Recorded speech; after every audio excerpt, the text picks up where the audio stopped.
The massive Imperial starship appeared in Earth's orbit on a quiet Tuesday morning. It was meant to be intimidating, with its sharp angles and dark metal surface that stretched 20 kilometers from end to end.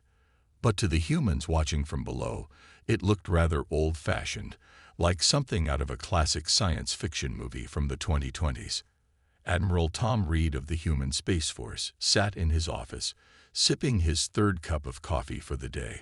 The wall-sized window behind his desk offered a perfect view of the Imperial ship hovering above New Washington. He watched with mild amusement as the ship tried to position itself in what they probably thought was a threatening manner. "Sir," his AI assistant spoke through the room's speakers, "the Imperial delegation is requesting permission to land. Should I give them the coordinates for the diplomatic landing pad?" "Let them wait 5 minutes," Reed replied, taking another sip of his coffee. "Diplomatic protocol and all that." He smiled, knowing full well that humans had moved past such theatrical displays of power centuries ago. The landing was, at least, impressive in its precision. Reed had to give them that much. The Imperial shuttle was about the size of a small passenger plane, painted in what they probably considered royal colors, deep purple with gold trim. As it touched down, Reed noticed how its engines struggled slightly with Earth's gravity. Clearly, they hadn't bothered to adjust the propulsion systems before arrival. High Commander Vale of the Galactic Empire emerged from the shuttle first. He was tall, humanoid, and dressed in what appeared to be ceremonial armor that would have looked more at home in a museum than a diplomatic meeting. Behind him, 6 guards marched in perfect formation, carrying weapons that made Reed think of the laser guns in his grandson's toy collection. "Welcome to Earth," Reed said, standing at the bottom of the shuttle's ramp. "I trust your journey through regular space was comfortable." Vale's expression flickered slightly at the mention of regular space, but he maintained his commanding pose. "Admiral Reed," he began, his universal translator working overtime to match his tone of superiority, "I come bearing news that will change the destiny of your species forever." Reed gestured toward the building. "Shall we discuss this over refreshments? We have an excellent selection of beverages, though I recommend the coffee. It's fresh." The meeting room was simple but elegant, with a window view of the city's quantum towers stretching into the clouds. Vale and his guards seemed to be trying very hard not to stare at the casual display of technology around them. The floating chairs, the holographic displays, and the small maintenance bot that quietly cleaned the corners of the room. "The Galactic Empire," Vale announced, standing rather than taking a seat, "rules over 10,000 star systems. Our civilization has existed for 50,000 of your Earth years. We have achieved feats of engineering and science that your people cannot begin to comprehend." Reed nodded politely, stirring his coffee. "That's quite impressive. Please, do continue." "We have ships that can cross the galaxy in mere months," Vale declared proudly. "Our weapons can destroy moons. Our medical technology can extend life to 3 centuries. And now we offer you a choice: join our empire willingly, or face the consequences of resistance." The human delegation exchanged glances. Reed took a long, deliberate sip of his coffee, using the moment to compose himself and avoid laughing.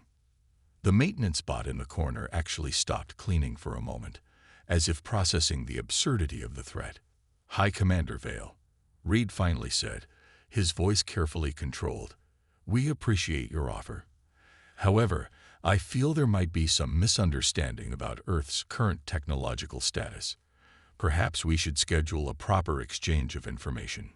Vale's confident smile faltered slightly. "You wish to compare technologies?" "Just to establish a baseline for our discussions," Reed replied mildly. "For instance, that ship of yours up there, is it your fastest model?" "It crossed 15 light years in just 2 months," Vale declared proudly. This time, Reed couldn't quite hold back a small chuckle. The rest of the human delegation suddenly became very interested in their coffee cups, hiding their smiles. The first contact between humanity and the Galactic Empire was about to become a lot more interesting than either side had anticipated. High Commander Vale paced back and forth in the demonstration arena, his ceremonial armor catching the morning sunlight. It had been 3 days since the first contact, and the Empire was ready to prove its superiority. Behind him stood their most advanced battleship, the Pride of Empire, its weapons primed for demonstration. Today, Vale announced to the gathered human officials, "We will show you why the Galactic Empire has ruled the stars for 50,000 years." Admiral Reed sat in the observation area, accompanied by Dr. Jane Porter, Earth's leading weapons expert. She was playing a game on her neural implant and trying not to look too bored. Next to them, a class of elementary school students had been invited to watch the demonstration as part of their history lesson. "Our first demonstration," Vale declared proudly, "will be our planet-cracking weapon." He raised his hand dramatically, and the Pride of Empire's main cannon began to charge with a loud humming sound. A small hand shot up from the student section. "Excuse me, sir," a young boy called out, "but is that a plasma-based or antimatter weapon?" Vale paused, slightly thrown off. It's a plasma weapon, child. The most powerful ever created." "Oh," the boy replied, sounding disappointed. "Like the ones in our museum." Vale's face twitched slightly, but he pressed on. The Pride of Empire fired its weapon at a designated asteroid. The beam took 30 seconds to charge and another 10 to reach its target. The asteroid exploded impressively, sending chunks of rock floating through space. Dr. Porter finally looked up from her game. "That's cute," she whispered to Reed. "Should we tell them about the planetary defense grid?" Reed shook his head, smiling. "Let them finish their presentation first." Vale moved on quickly to their next demonstration. A holographic display appeared, showing the Empire's most advanced artificial intelligence. "This," he said proudly, "is the Imperial Mind. It can play complex strategy games and manage entire star systems." Another student raised her hand. "Can it tell jokes?" "What?" "No, it's a serious military tool," Vale replied, confused. "My homework helper tells better jokes than my dad," the girl said, "and it helps me with my quantum mechanics assignments too." Vale's confidence was visibly shaking, but he had one more demonstration prepared.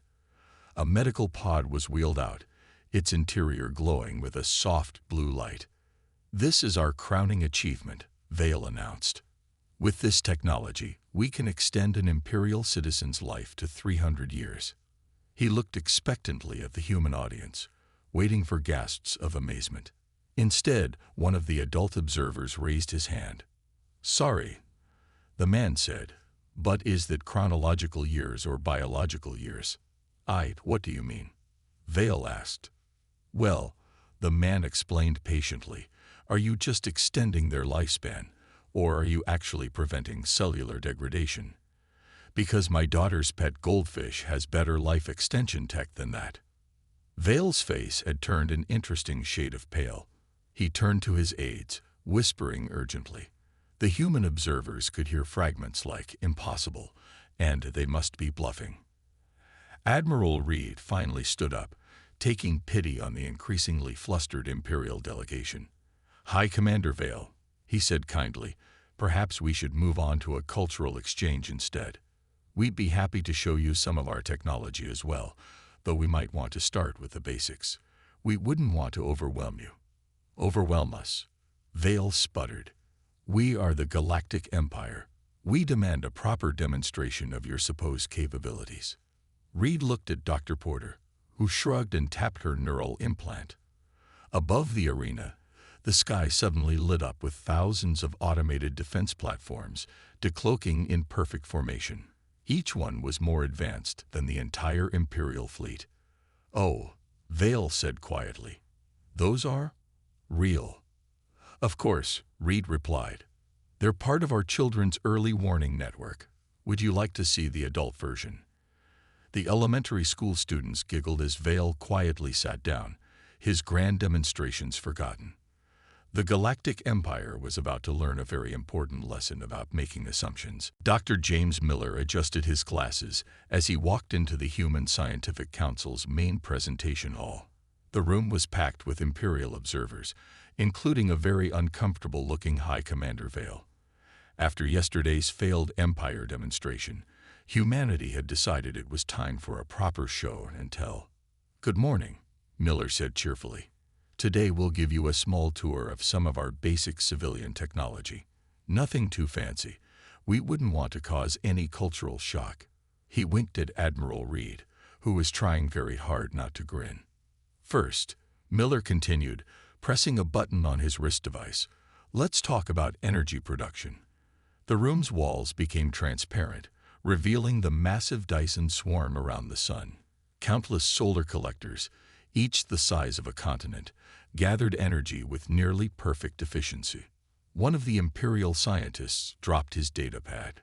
"That's impossible," he whispered. "The energy requirements alone would be—" "Oh, this?" Miller asked innocently. "This is just our backup system.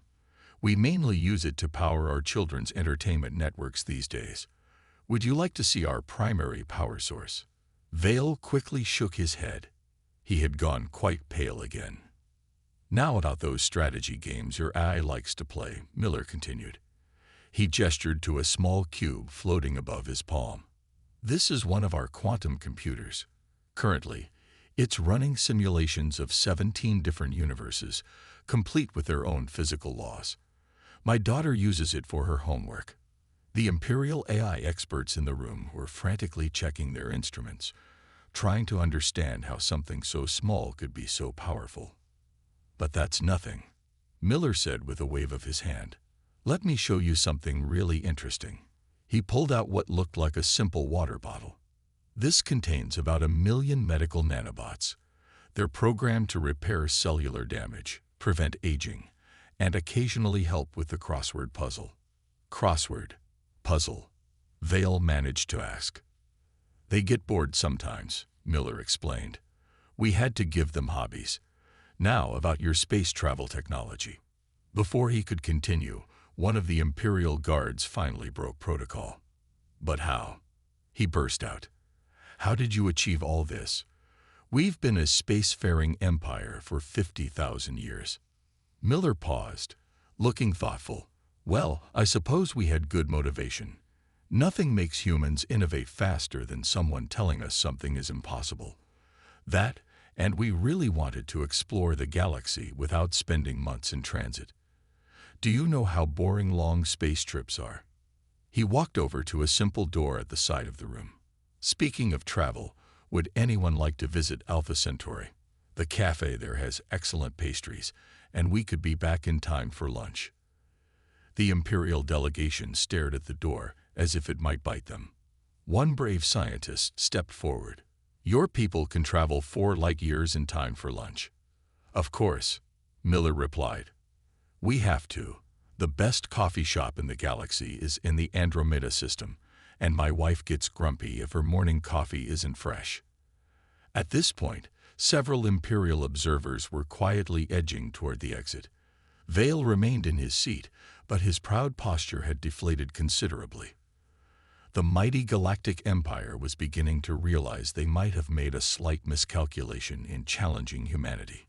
"Oh, and one more thing," Miller added, almost as an afterthought.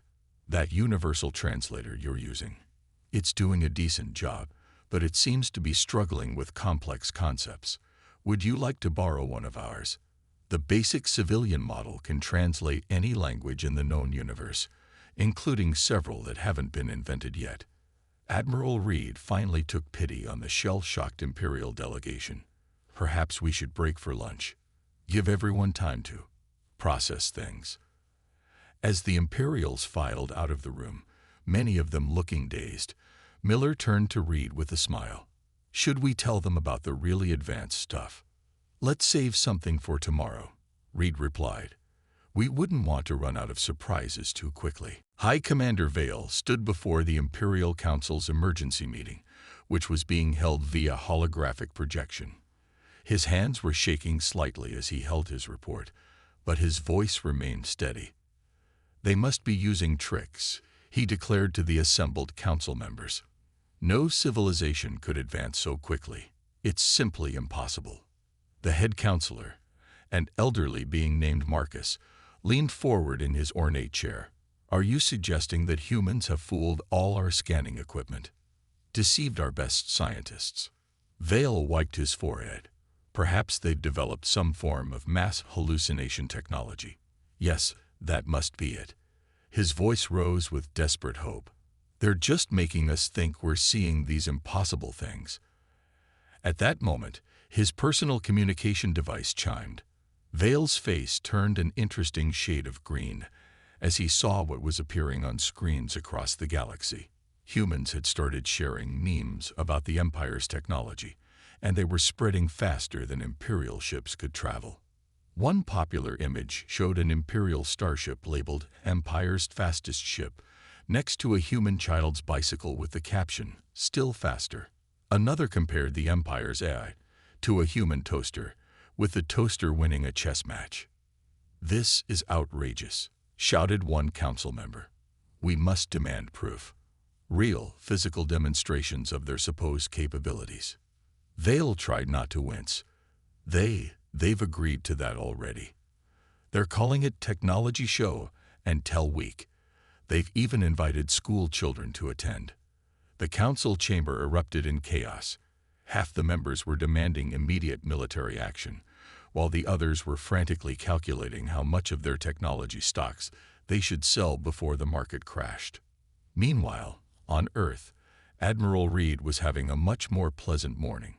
He sat in his office, watching a live feed of the Imperial Council meeting, which they thought was secure, while enjoying his usual coffee. "Sir," his AI assistant spoke up, "you might want to see this. Our social media monitoring system is picking up some interesting trends." Reed's holographic display filled with thousands of memes, jokes, and videos poking fun at the Empire's technology. Humans across Earth and its colonies were having the time of their lives.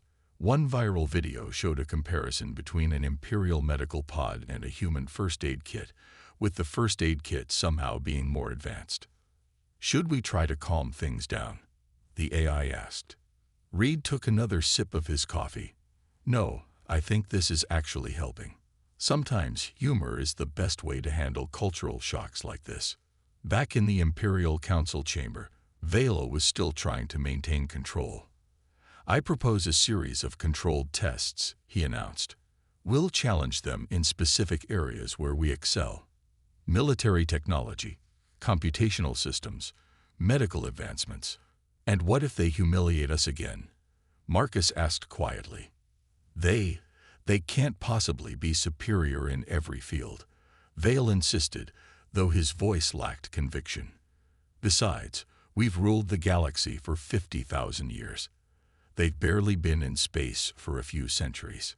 Just then, every screen in the council chamber suddenly lit up with a new message.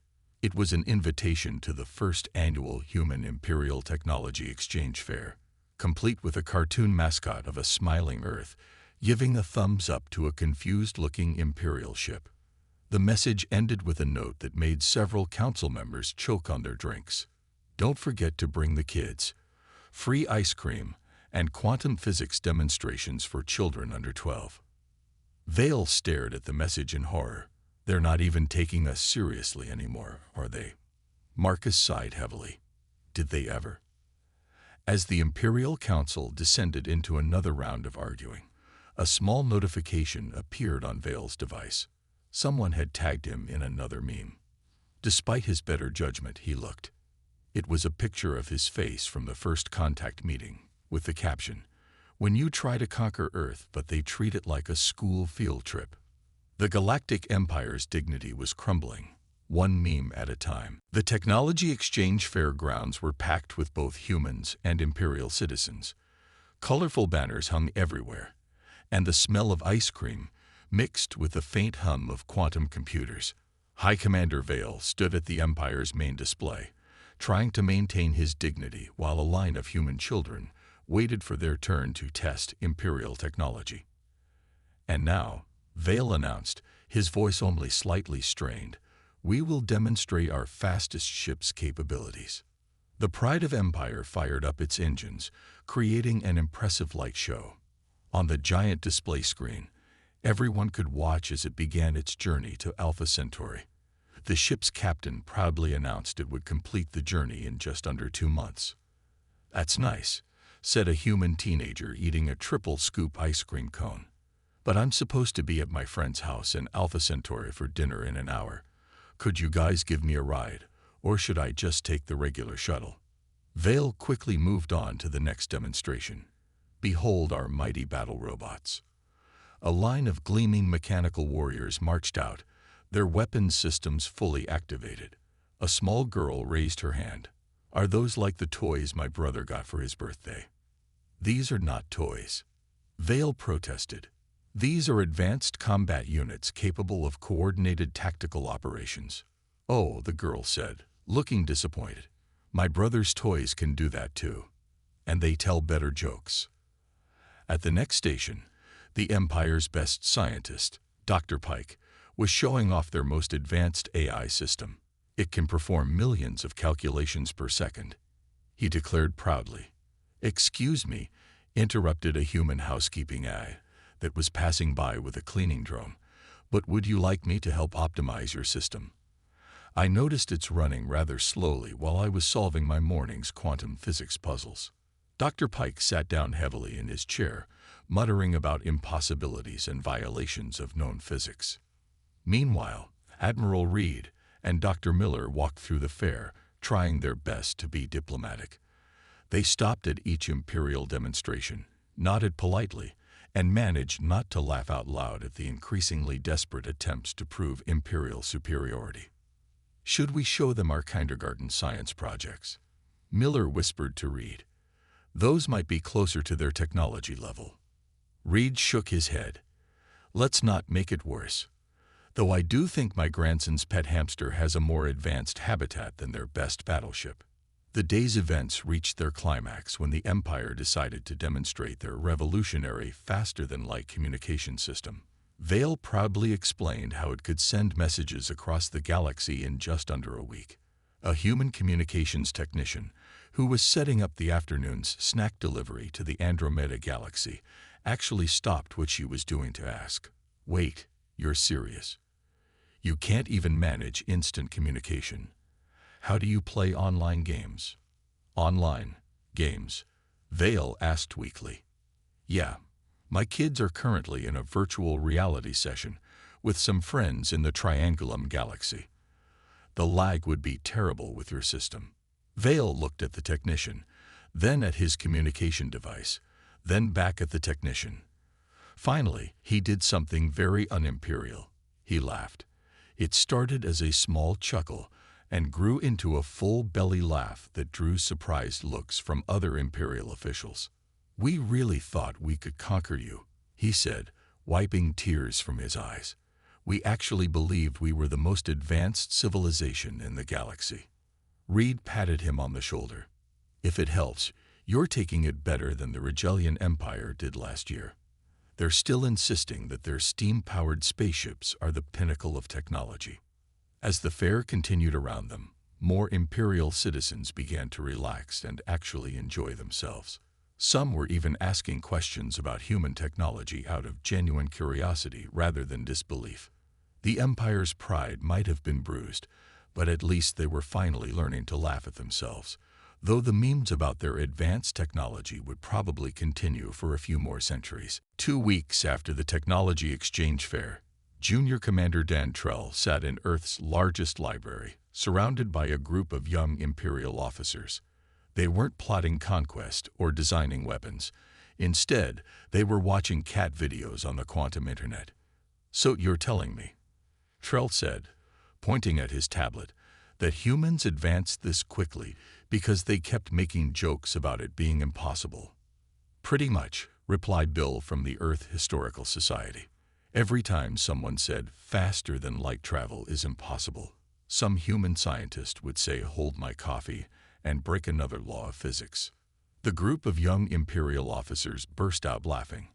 They had started visiting Earth's cultural centers daily, fascinated by how humans had achieved such remarkable progress. The older generation of the Empire might still be sulking in their ships, but the younger ones saw an opportunity to learn. Meanwhile, in the Imperial Council's emergency bunker, which humans could probably see through anyway, High Commander Vale was having a crisis of faith.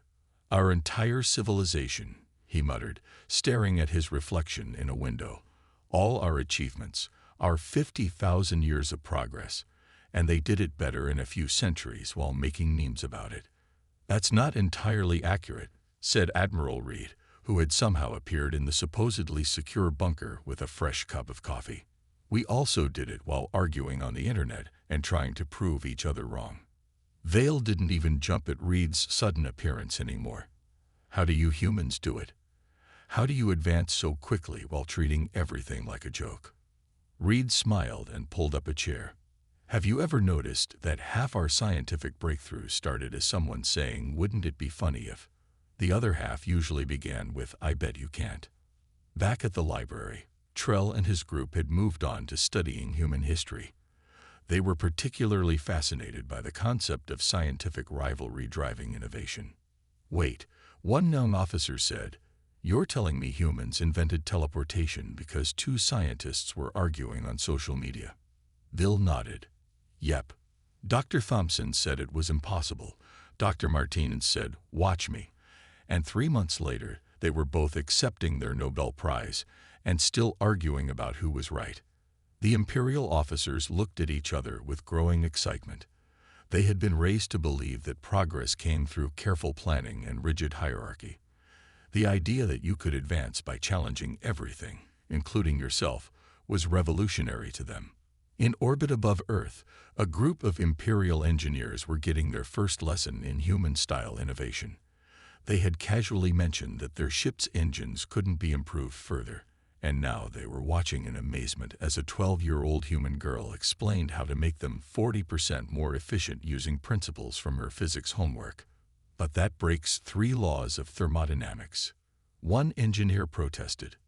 "Oh, those old things," the girl replied, not looking up from her ice cream. "My mom wrote new ones last week. The old ones were too limiting." Vale, still in his bunker with Reed, was finally beginning to understand. "So when we threatened to conquer Earth, we saw it as a challenge," Reed finished. "And humans love proving people wrong almost as much as we love making jokes about it afterward." "I think I'm starting to get it," Vale said slowly. "The more seriously we took ourselves, the funnier we found it," Reed agreed. "But hey, at least you're learning. The last alien empire that tried to conquer us is still insisting that their abacus is more advanced than our quantum computers." Vale actually smiled at that. The mighty Galactic Empire was changing, led by its younger generation's newfound appreciation for humor and innovation. They were learning that sometimes the best way to advance wasn't to insist you were superior, but to laugh at yourself and try to prove everyone wrong, especially yourself. And if they happened to generate some good memes along the way, well, that was just part of the human experience they were beginning to understand. 6 months after the first contact, the Imperial capital world was hosting its first meme convention.